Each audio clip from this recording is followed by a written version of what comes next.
अस्सलाम वालेकुम। दुरूद शरीफ पढ़। आपने चेंज किया बैटरी क्या अभी?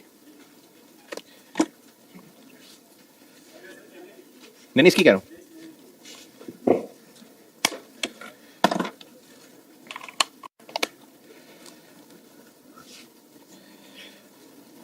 सवाल लिखें।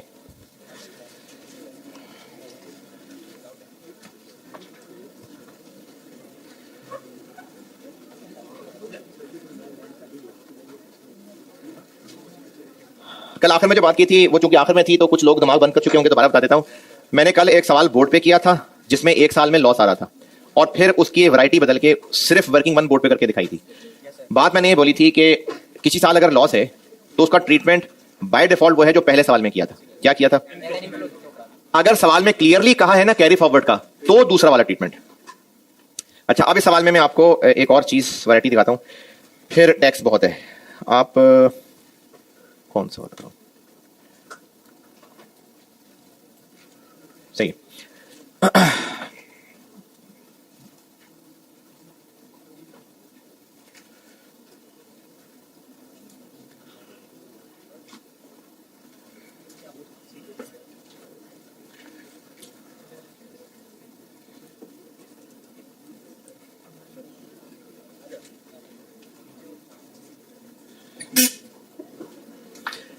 Cost of plant 100,000, 1 lakh. Cost of plant 1 lakh है। लाइफ 4 इयर्स है। आरवी 12,000 है।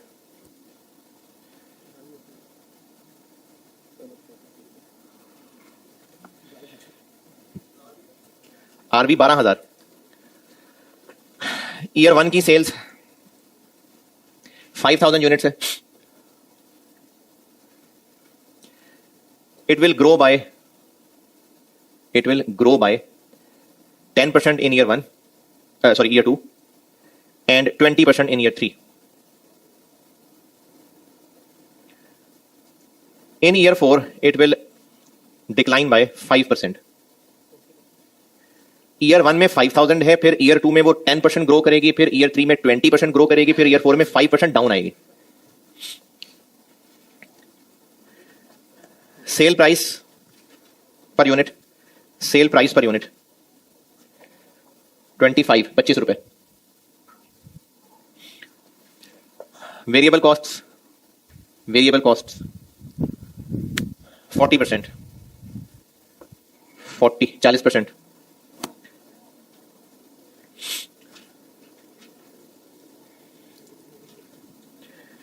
फिक्स्ड कॉस्ट 10,000 पर ईयर, 10,000 रुपए per year.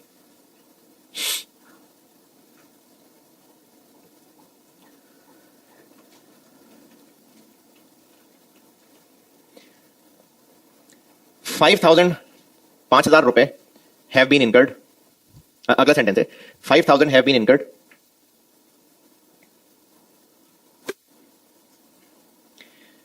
in preparing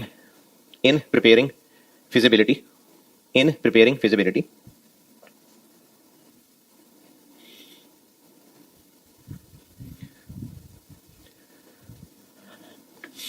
additional 3,000 will be spent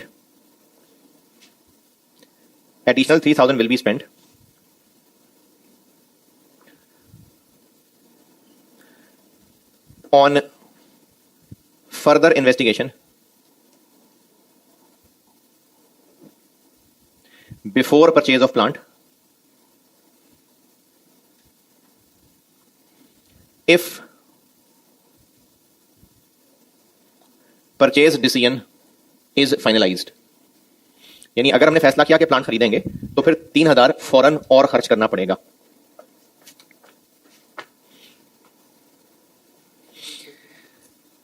in addition to above fix cost, वो जो 10,000 बताइए, in addition to above fixed costs,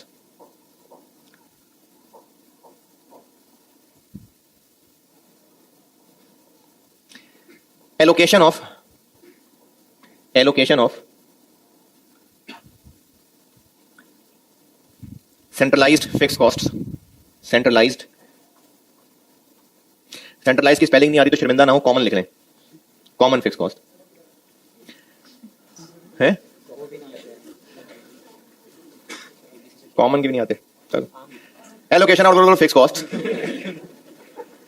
for this plant will be 4,000 per year. 4,000 per year.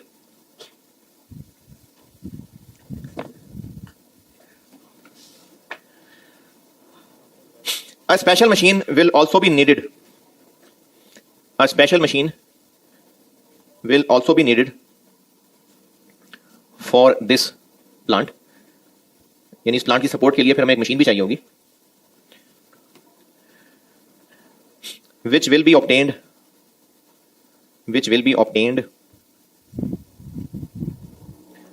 on following rent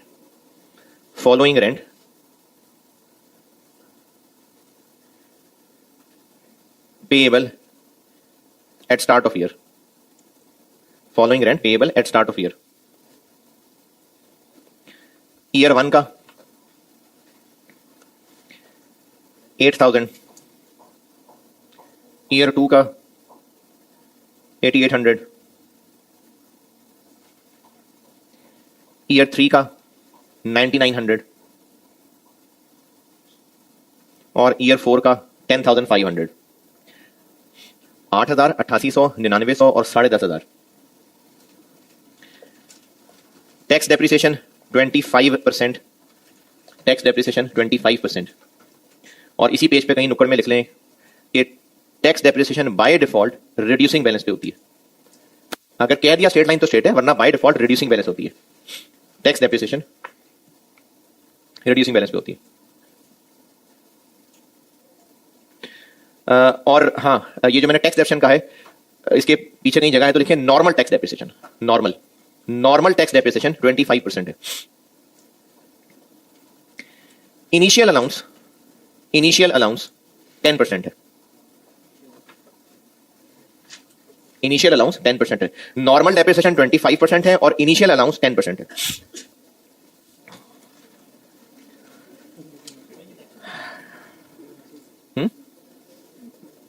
और tax rate 30% है। Tax rate 30% है।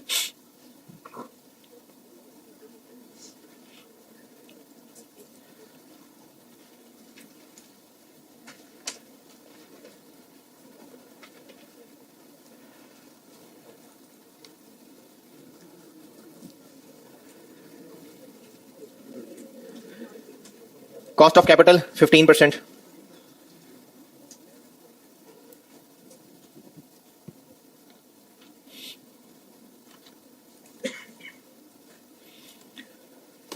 Required है मुझसे NPV.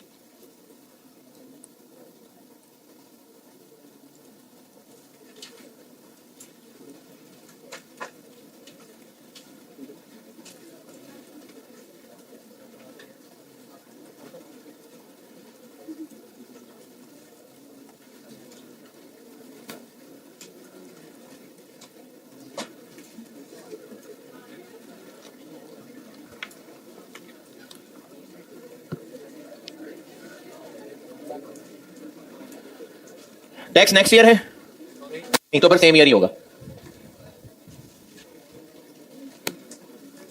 अच्छा, अब चूंकि यूनिट्स खुद निकालने पड़ेंगे तो हमें यूनिट्स वाली वर्किंग भी बतानी पड़ेगी। और ऐसा बिल्कुल प्रेजेंट कर सकते हैं कि पहले यूनिट्स की लाइन लिख लें, उसके बाद नीचे रुपीज आ जाएंगे, बिल्कुल कोई मसला नहीं है। ये तो गिवन है 5,000, और इनके लिए हम कह देते हैं कि 5,000 इंटू 1.1 5,500। इनके लिए हम कह देते हैं 5,500 इंटू 1.2 6,600। और इसके लिए हम कह देते हैं 6,600 इंटू 0.95 6,270। ये यूनिट्स बताएं किसी को समझना आए हो तो। हाँ जी, यूनिट्स ओके। और इसके बाद हम यहां कैश फ्लो लिखने लगे तो रुपीस।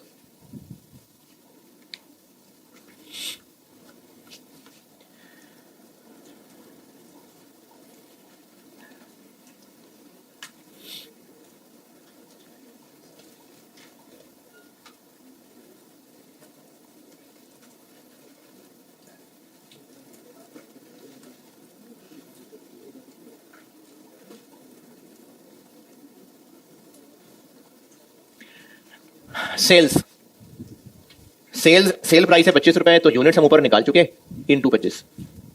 और जो कल कहा था कंट्रीब्यूशन भी लिख सकते हैं जी। 125,000 137,500 500 156,750 और वेरिएबल कॉस्ट है 40%,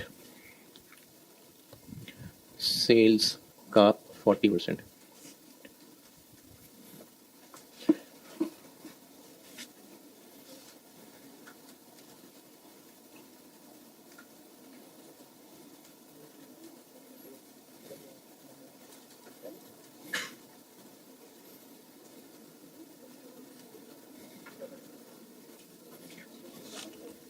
जी 50,000 65,000 55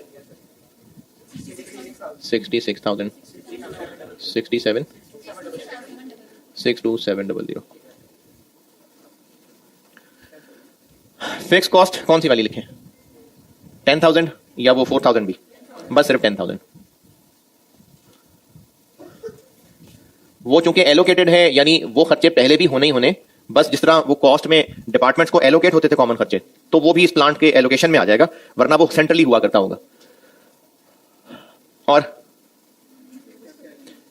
5,000 have been spend, 5,000 have been spend, वो तो गए, वो इररिलेवेंट है। लेकिन अगर हमने मजीद प्लांट खरीदने का फैसला किया तो कुछ और खर्चा करना पड़ेगा, उसको बेशक रिसर्च कह लें। 3,000 प्लांट खरीदने से पहले ना, तो टाइम जीरो पे। फिर एक मशीन किराए पे चाहिए होगी, तो वो जो किराया होगा वो एक एक्सपेंस ही है, तो वो भी हमें टैक्स से पहले ही लिखना पड़ेगा। अब वो स्टार्ट ऑफ ईयर है, तो जो ईयर 1 का किराया है वो टाइम जीरो पे 8,000 8,800 9,900 10500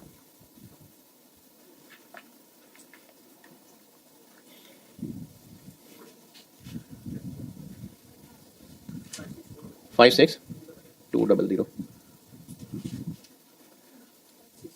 62 78,500 84050।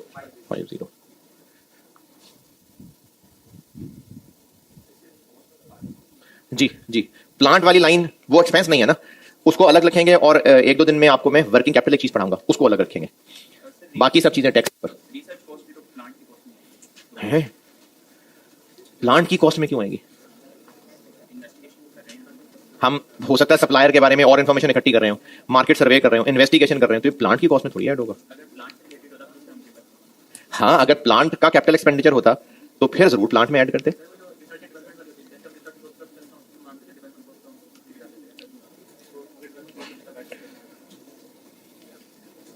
अगर इन खर्चों में से, क्योंकि ये FR2 FR1 का पेपर नहीं MFA का है, तो अगर कुछ खर्चों में से कैपिटल एक्सपेंडिचर वाला खर्चा हुआ तो उसकी क्लियर गाइडेंस होगी, वरना खर्चे बस खर्चे एक्सपेंस हैं। अगर कोई कॉस्ट में कैपिटलाइज करने वाला हुआ ना, जैसे पास्ट पेपर्स के सवालों में है एक से ज्यादा दफा ओवरहॉलिंग है, तो उसमें गाइडेंस अवेलेबल है।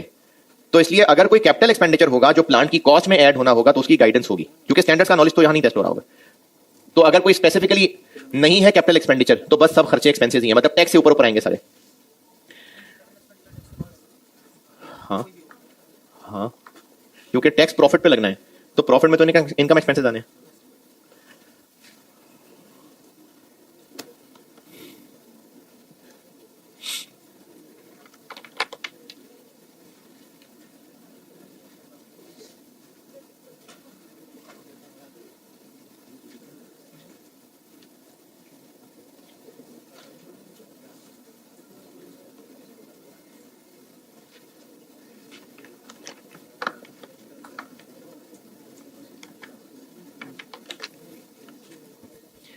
जी, यहां तक पहुंचे, फिर उस बोर्ड पे जाना है।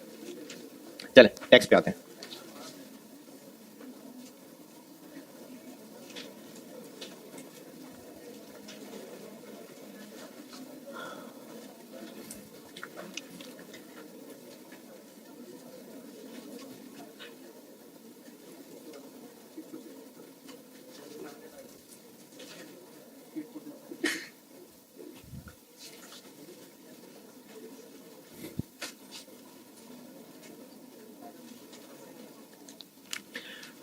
प्लांट की कॉस्ट 1,00,000। अगर क्वेश्चन में इनिशियल अलाउंस भी है ना, तो पहले साल में वो भी डेप्रिसिएशन है, और उसके बाद जो बुक वैल्यू बचेगी उस पर फिर दोबारा नॉर्मल डेप्रिसिएशन भी है। तो ईयर 1 में चूंकि इनिशियल अलाउंस है, तो ईयर 1 में एक तो इनिशियल अलाउंस 10%, और ईयर 1 से ही नॉर्मल डेप्रिसिएशन भी शुरू हो जाएगी। 225 तो अगर क्वेश्चन में डेप्रिसिएशन के अलावा इनिशियल अलाउंस भी दिया हुआ है तो वो अलग है, वो भी ईयर 1 में है, और ईयर 1 की डेप्रिसिएशन अलग है। 67588 16875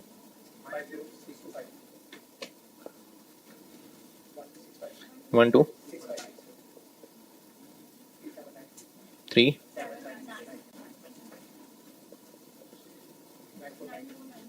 9 28477 और कितने का बिकेगा? 12,000 का, तो 16,477।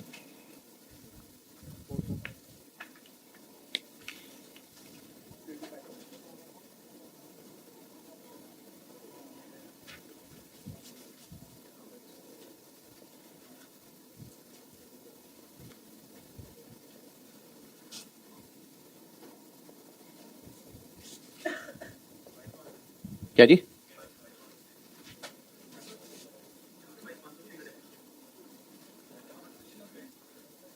बत्तीस 500, ये 10,000 और ये 22,500, तो 32,500।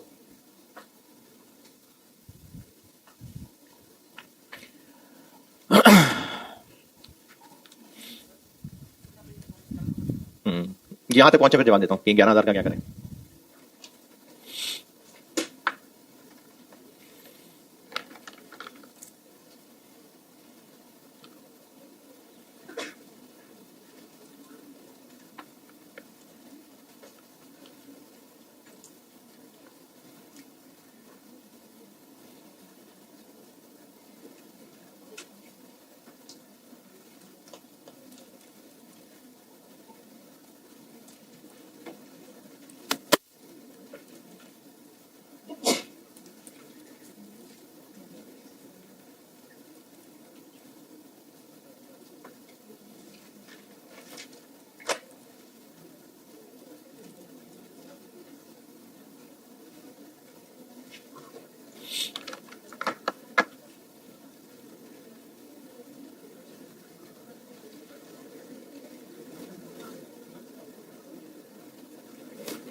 हाँ जी, यहां तक पहुंचे?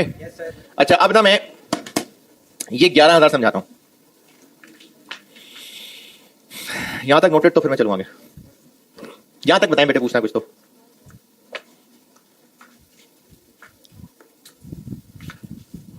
मैंने यहां लिखा हुआ है 0123, वहां लिखा हुआ ईयर 123, तो एक ही बात। ये टाइम लाइन है क्योंकि ये कैश फ्लोज लिखे हुए हैं। जिन्होंने टैक्स नहीं पढ़ा है, क्यों नहीं पढ़ा? भी पढ़ा होगा, सब नहीं पढ़ लिया हुआ। हर साल की रिटर्न फाइल होती है। अच्छा, इस बहस में हम नहीं जा रहे कि किस तारीख को फाइल होती है और वो टैक्स ईयर क्या होता है, और इस डिटेल में नहीं जा रहे। हर साल की टैक्स रिटर्न फाइल होती है, और एमएफए के सवालों में बाय डिफॉल्ट जिस साल की रिटर्न होगी उस साल के एंड पे हो जाएगी फाइल, लेकिन एंड पे, और वो उस साल की रिटर्न होगी। ये है कैश फ्लोज और ये टाइम लाइन है। ये टाइम लाइन पे पॉइंट 2 है, लेकिन इस कॉलम में लिखा हुआ 9900 ईयर 2 का नहीं है, ईयर 3 का है। ये रेंट ईयर 3 का है। फिर टाइम लाइन पे 2 में क्यों लिखा हुआ है? क्योंकि स्टार्ट ऑफ ईयर 3 है, तो टाइम लाइन के हिसाब से वो पॉइंट 2 पे बनेगा। इसी तरह टाइम लाइन 3 कॉलम के अंदर ये वाले सारे कैश फ्लोज, ये वाले ईयर 3 के हैं, लेकिन ये ईयर 4 का है। तो इन कॉलम्स का अगर टोटल देखेंगे तो वो कैश फ्लो की हद तक तो ठीक है, लेकिन इसको हम ईयर 3 का प्रॉफिट नहीं कह सकते, क्योंकि इसमें ईयर 4 वाली चीज मिक्स हुई हुई है। ईयर 3 का प्रॉफिट निकालने के लिए इस 10,500 की जगह 9900 होना चाहिए। तो फिर इनको हम इधर खिसका देते हैं? नहीं, कैश फ्लोज में ऐसे ही आएगा। टैक्स की वर्किंग में हम ठीक कर लेंगे। यानी टैक्स की वर्किंग के अंदर इस फिगर में रेंट पेड यहां शो हो रहा है, जबकि रेंट एक्सपेंस फॉर ईयर 3 ये नहीं है, वो ये है। तो हम लोग इनमें से जो माइनस हुआ है वो रिवर्स कर देते हैं। 1 में माइनस हुआ है 8800, ये एड बैक 9900 10500, और जो इन ईयर्स का एक्सपेंस बनता है वो माइनस कर देते हैं।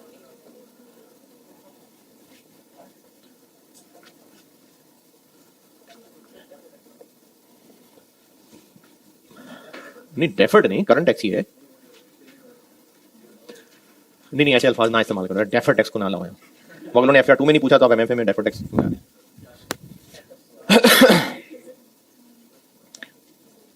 इसी तरह ये 3000 कौन से ईयर का एक्सपेंस है? ईयर 1 का, पहले ही साल का। तो फिर टाइम 1 पे क्यों लिखा नहीं नजर आ रहा? क्योंकि कैश फ्लो के एतबार से वो टाइम 0 है ये ईयर 1 का एक्सपेंस, लेकिन इस 56,200 में वो नहीं माइनस हुआ। तो अब कर लेते हैं।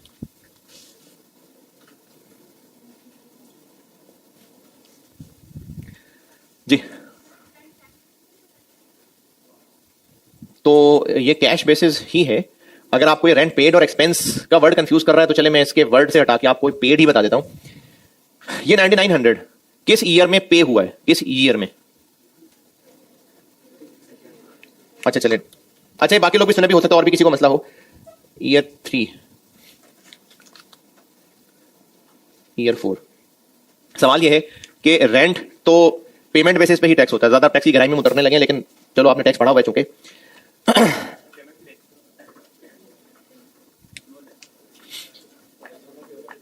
अच्छा चलें, अगर पेमेंट बेसिस पे है तो उसका भी जवाब दे रहा हूं, अगर एक्रूअल पे तो उसका भी जवाब आ रहा है। दोनों जवाब दे देता हूं। 165,000, 66,000, 10,000 किस ईयर से रिलेटेड है? ईयर 3 से। और कैश फ्लो के एतबार से ये पूरा साल है, ये स्टार्ट से लेके एंड तक ये पूरा साल है। कैश फ्लो कब राइज हो रहा है? इधर, यानी इधर 165 है, 66 है और 10 है। ये किस ईयर का है? ईयर 3। पे कब हो रहा है? स्टार्ट ऑफ ईयर, यानी ईयर 3 में ही पे हो रहा है, इधर पे हो रहा है। तो अब आप इस 9900 को चाहे ये कह लें कि ईयर 3 में पे हो रहा है, चाहे ये कह लें कि ईयर 3 का एक्सपेंस है, दोनों बातें यही है। ईयर 3 में पे हो रहा है। 10,500 ईयर 3 में पे हो रहा है, नहीं ईयर 4 में पे हो रहा है। टाइम लाइन में टाइम 3 पे शो हो रहा है, पे तो ईयर 4 में ही हो रहा है। ज्यादा गहरी होगी ना बात? नहीं, तो इसलिए आप इसको रेंट पेमेंट या रेंट एक्सपेंस कहें, वो ईयर 4 के अंदर ही है। ईयर 4 के शुरू में है या एंड पे है तो ईयर 4 में ना, लेकिन यहां पर ये टाइम 3 के अंदर नजर आ रहा है, तो इसलिए ये ईयर 4 का ही एक्सपेंस है, ईयर 4 में ही पे हो रहा है। चाहे इसको पेमेंट बेसिस पे टैक्स करा ले, चाहे एक्सपेंस बेसिस पे टैक्स करा ले। 10,500 किस रिटर्न में आना चाहिए? तो मैंने ईयर 4 में लिखा। और जिनके ऊपर से ये बात गई तो कौन सी बात हो रही थी? 4 साल का टैक्स। अच्छा, इस सवाल में वैरायटी, एक तो मैंने आपको इनिशियल अलाउंस सिखाया, दूसरा ये सिखाया कि कैश फ्लोज में टाइमिंग इधर आगे पीछे हो सकती है, लेकिन टैक्स कैलकुलेशन हम टाइम लाइन की नहीं करते, हम ईयर की करते हैं। तो अगर कोई ईयर 1 का कैश फ्लो, ईयर 2 का कैश फ्लो इधर उधर टाइम लाइन पे चला गया तो उसको वापस सेम ईयर में लाना है। ये इस सवाल से सिखाया। 21 46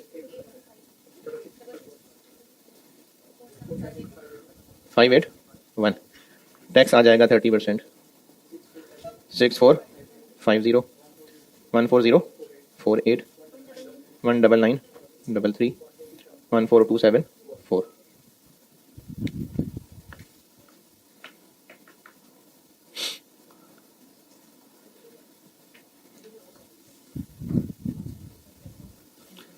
इसको ये वाला क्या ये कैश फ्लो है?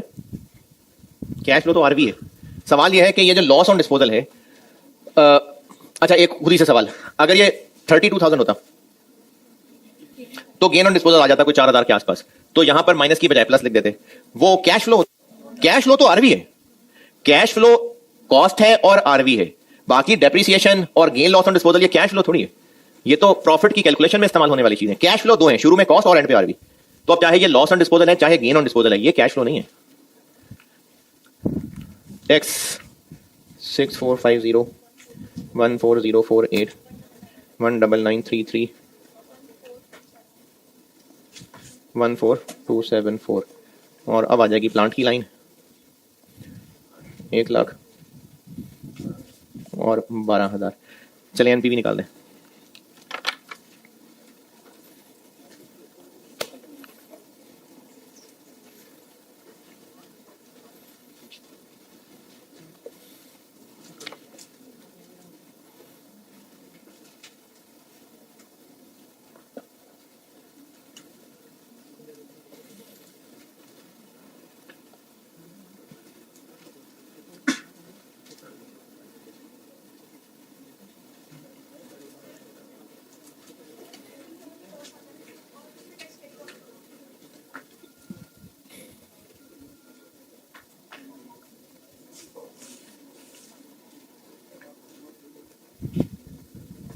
फोन में लॉस आ जाए।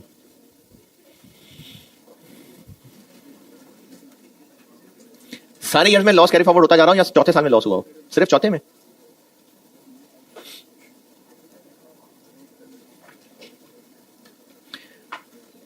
एमएफए के लिए ये एडवांस बात है, क्योंकि बीएफडी में ऐसे होते हैं, उसमें बिजनेस वैल्यूएशंस में ऐसा होता है, उसमें टैक्स सेविंग को हम एक वैल्यू असाइन कर देते हैं। एमएफए में मेरा नहीं ख्याल। सवाल यह है कि अगर तीनों साल प्रॉफिटेबल हो और चौथे साल में टैक्स लॉस आ जाए तो कैरी फॉरवर्ड कैसे करेंगे? तो नहीं करेंगे, वही इनफ्लो वाला ही काम करेंगे। चौथे साल में inflow, tax inflow. Carry forward अगर आपसे टेस्ट हुआ भी तो शुरू के सालों में होगा, आखिरी साल में नहीं।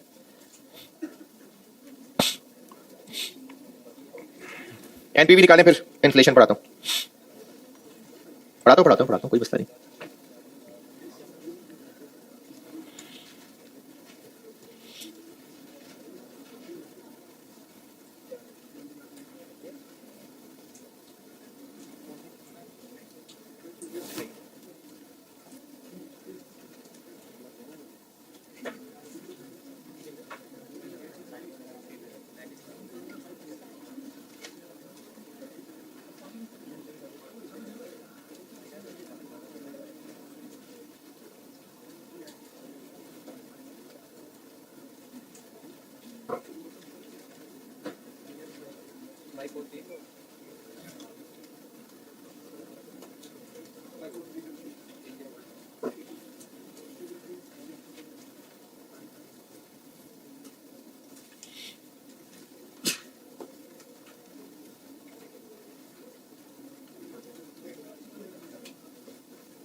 कितनी आ गई? 54 पॉजिटिव पॉजिटिव।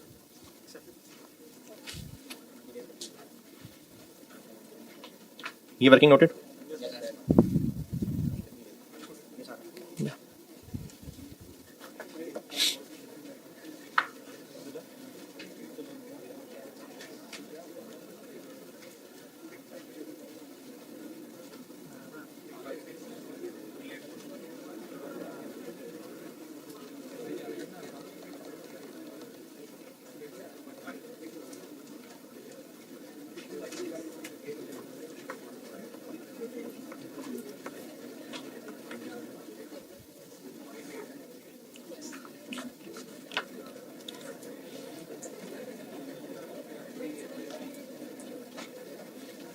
टैक्स ये इतना ही था, और आगे जब प्रैक्टिस चलेगी तो टैक्स आएगा बार बार, मतलब खत्म नहीं होगा टैक्स बार बार आएगा। इन्फ्लेशन, आबादी के बढ़ने को इन्फ्लेशन कहते हैं। सेल्स क्वांटिटी और बढ़ जाएगी, इन्फ्लेशन है। इन्फ्लेशन क्या है? प्राइसेस बढ़ने को इन्फ्लेशन। इन्फ्लेशन का वर्ड प्राइसेस बढ़ना होता है। अगर आज ज्यादा स्टूडेंट्स आ गए तो इन्फ्लेशन नहीं होगी, यानी क्वांटिटी के बढ़ने को इन्फ्लेशन नहीं कहते, प्राइसेस के बढ़ने को इन्फ्लेशन कहते हैं। तो अभी इस वक्त ये जो मैंने सारी कैलकुलेशन की हुई है, हर साल सेल प्राइस 25 रुपए ली हुई है, तो हर साल 25 रहेगी क्या? नहीं। लेकिन मेरी इस कैलकुलेशन में क्या इग्नोर्ड है? इन्फ्लेशन। इसी तरह फिक्स कॉस्ट हर साल 10,000 है, तो क्या हर साल सैलरीज रेंट बढ़ नहीं रहा होगा? तो अभी इस वक्त इन्फ्लेशन इग्नोर्ड है। तो अगर इन्फ्लेशन को भी इनकॉर्पोरेट करना हो तो इन्फ्लेशन असर डालती है दो चीजों पे।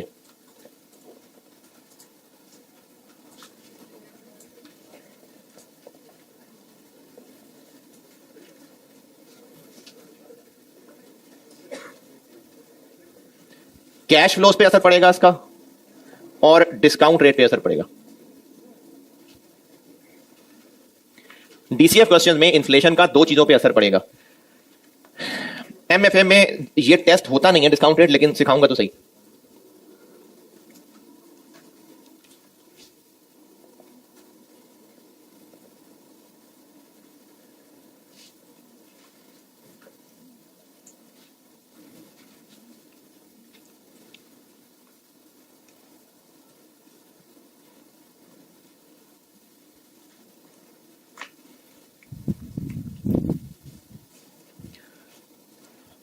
ये ईयर 4 का कैश फ्लो है, इसमें इन्फ्लेशन इग्नोर्ड है, तो इसका मतलब ये प्रेजेंट वैल्यू है।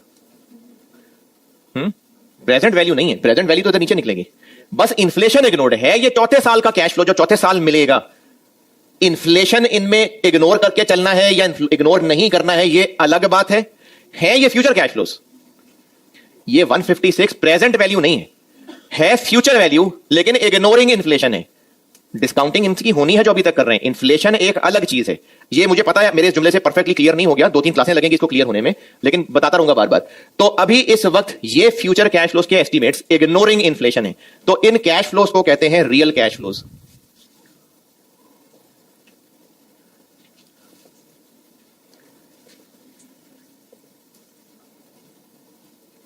कैश फ्लोज या रियल कैश फ्लोज होते हैं या नॉमिनल होते हैं, और नॉमिनल को मनी कैश फ्लोज भी कहते हैं।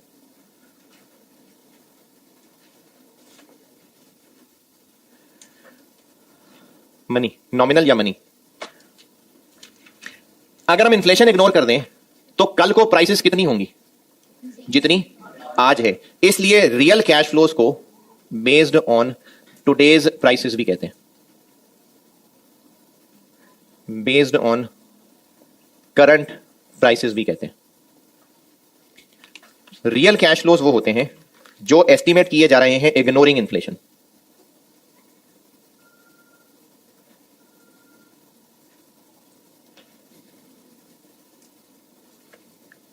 और नॉमिनल या मनी कैश फ्लोज उनको कहते हैं जिनमें इन्फ्लेशन इनकॉर्पोरेटेड है।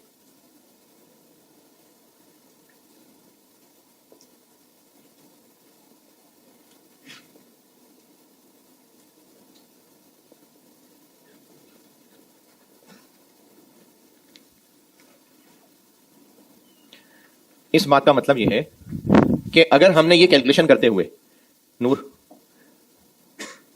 5000 को 25 रुपए से मल्टीप्लाई किया होता, 5500 को लेट से 28 रुपए से मल्टीप्लाई किया होता, 6600 को लेट से 34 से मल्टीप्लाई किया होता, क्या करते जा रहे हैं हम? प्राइस में इन्फ्लेट करते जा रहे हैं ना, तो फिर ये जो कैश फ्लोज का आंसर आता है वो नॉमिनल कैश फ्लोज होते हैं। तो वो कैश फ्लोज जो हम इग्नोरिंग इन्फ्लेशन एस्टिमेट कर रहे हैं उनको रियल कैश फ्लोज कहते हैं, और अगर उनमें इन्फ्लेशन इनकॉर्पोरेट कर लें तो उनको मनी या नॉमिनल कैश फ्लोज कहते हैं।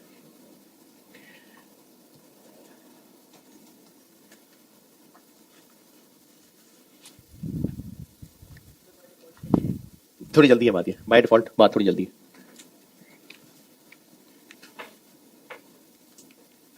और ये तो आपको बचपन से पता ही है कि अगर किसी फिगर में इन्फ्लेशन का इफेक्ट डालना है तो वो कंपाउंडिंग से होगा। यानी अगर आज 25 रुपए की चीज है, इन्फ्लेशन 10% है, 4 साल बाद कितने की होगी? 25 को इंटू 1.1। तो इन्फ्लेट करना किसी चीज को कंपाउंडिंग के जरिए होता है। चलें यहां से फिर कल करते हैं आगे। ठीक है, अल्लाह हाफ़िज़।